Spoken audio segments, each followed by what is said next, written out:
안녕하세요. 경자입니다. 오늘 새벽에 미국에서는 금리가 인상이 되었습니다.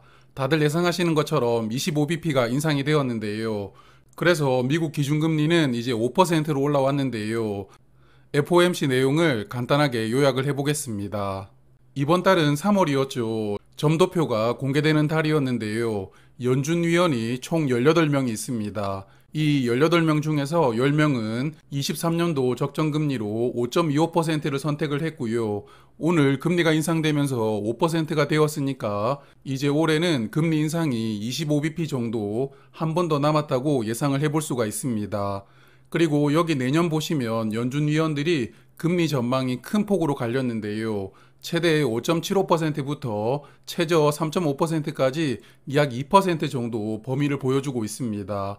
여하튼 가장 많은 5명은 4.25%를 전망을 했으니까요. 내년 금리는 현재보다는 75bp 정도가 줄어들 것으로 전망이 됩니다. 지난 12월에 점도표와 비교를 해보면 지난 12월에는 23년도는 5.25%, 24년은 4.25%로 전망을 했었는데요. 이번 점도표와 전망이 같았습니다. 그래서 3개월 동안 적정금리 전망이 크게 변화되지는 않았다고 볼 수가 있었는데요. 다만 지난 12월에는 24년 적정금리인 4.25%를 예상한 사람이 7명이었다면 이번 3월에는 5명으로 2명이 줄었다는 게 약간의 차이점이라고 보입니다. 자, 그리고 금리를 발표하고 나면 파월 할아버지가 기자회견을 하죠. 이 기자회견의 코멘트 때문에 오늘 새벽에 미국 주식시장은 또 출렁출렁 거렸는데요. 기자회견의 주요 코멘트 정리를 해보았습니다. 최근에 미국의 몇 군데 은행이 문제가 좀 생겼죠. 일단 영감님은 시스템 문제는 아니고 일부 은행들의 부실 경영이라고 선을 그었습니다. 하지만 이런 영향 때문에 이번에 금리를 동결하는 것을 검토는 해보았다. 이렇게 말씀을 하셨는데요. 그래도 결론은 우리는 물가를 잡는 게 최우선이니까 우리의 의지를 시장에 보여준다. 그래서 금리를 인상했다고 설명을 했습니다. 그러면서 올해 중에는 금리 인하를 고려하지 않을 것이라고 또 한 번 못을 박아주는데요. 23년에 금리를 내리지 않을 것이라는 뉘앙스는 지금까지 계속 일관되게 이야기를 하고 있는 부분입니다. 최근 분위기가 워낙 뒤숭숭하니까 기자들이 혹시나 하고 물어봤지만 역시나 또 같은 대답을 해주었습니다. 그러면서 점도표 보았잖아. 올해 금리 한 번 정도는 더 올릴 수 있어. 이런 뉘앙스도 같이 이야기를 하면서 시장의 기대감을 또 꺾어 놓았습니다. 3월 기준으로 미국 물가지수는 전년 대비 6% 상승하고 있는데요.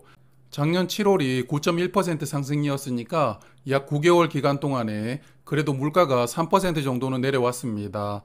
그래서 물가가 약간씩 하락하고 있기는 한데 과연 이게 연준이 목표하는 2%까지 내려올 수 있을지 모르겠습니다. 저는 올해 안에 2% 숫자를 보는 것은 불가능이라고 생각을 합니다. 다음 FOMC 일정은 5월 3일에 있는데요. 현재 문제가 되고 있는 은행들의 상황이 더 나빠지거나 아니면 금리 인상 부작용이 또 다른 곳에서 발생을 하면 5월에는 변화가 생길 수도 있을 것 같습니다. 하지만 그런 변수가 없다면 5월에도 금리를 한 번 더 베이비 스텝으로 올리지 않을까 싶고요. 그래서 5월에 금리를 점도표 기준이었던 5.25%로 맞춰두고 일단 올해 말까지는 유지를 하지 않을까 그렇게 예상을 하고 있습니다.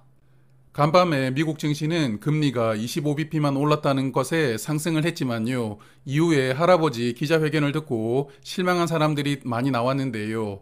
그래서 3대 지수 모두 1.6% 정도 하락 마감했습니다.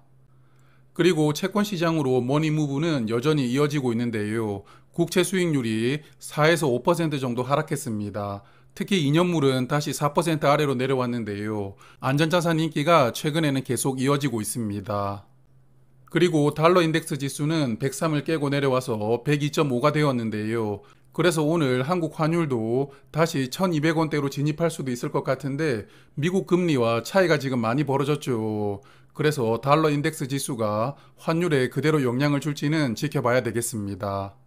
자, 그래서 미국은 어쨌든 많은 분들이 예상한 것처럼 금리를 25bp 인상을 했는데요. 현재 한국은 3.5%입니다. 그래서 한국과 미국 금리 차이가 1.5%까지 벌어지게 되었습니다. 한국 소비자 물가 지수는 3월에 전년 대비 4.8% 상승했는데요. 미국보다는 물가 수준이 낮긴 한데 문제는 물가가 생각처럼 빠르게 떨어지지 않습니다. 작년 8월에 6.3%로 가장 높았는데 현재는 1.5% 정도만 하락했다고 볼 수가 있습니다. 그리고 현재 환율을 보면 3월에 1,300원 정도로 약 20일 동안 유지가 되고 있는데요. 미국과 금리 차이 때문에 환율이 또 한 번 상승할 가능성도 커졌습니다. 지난 2월에 기준금리를 동결하면서 6명의 위원 중 5명이 금리 동결을 지지를 했었는데요. 당시에는 환율이나 물가보다는 경기 침체나 금융 안정을 해칠 수 있다는 게 위원들의 생각이었습니다. 여하튼 미국 은행들이 저렇게 파산하고 있는 것을 보면 그래도 나름 한국은 밸런스 있게 해오고 있다 이런 생각은 드는데요. 그래도 미국이 또 한 번 금리를 인상했으니까 한국도 이번에는 맞춰가는 흐름이 나오지 않을까 싶습니다. 한국은 4월에 금통위 회의가 있습니다. 저는 이 회의에서 25bp를 한 번 더 인상을 하고 미국과 금리 차이를 1.25%로 좁혀놓고요. 미국이 금리를 한 번 더 올리더라도 그냥 한국은 최종 금리를 3.75%로 유지를 하면서 올 연말까지 가지 않을까 이렇게 예상을 하고 있는데요. 그래서 올해 하반기는 한국과 미국의 금리 차이가 1.5% 정도 나오면서 일정 기간 유지가 될 것 같습니다.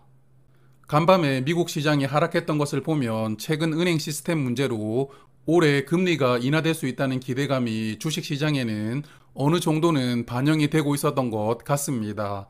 그래도 저는 이제 금리 인상이 한 번 정도 남았다는 것을 긍정적으로 보고 싶습니다. 자, 그러면 오늘은 여기까지 말씀을 드리고 오늘도 좋은 하루 보내세요. 고맙습니다.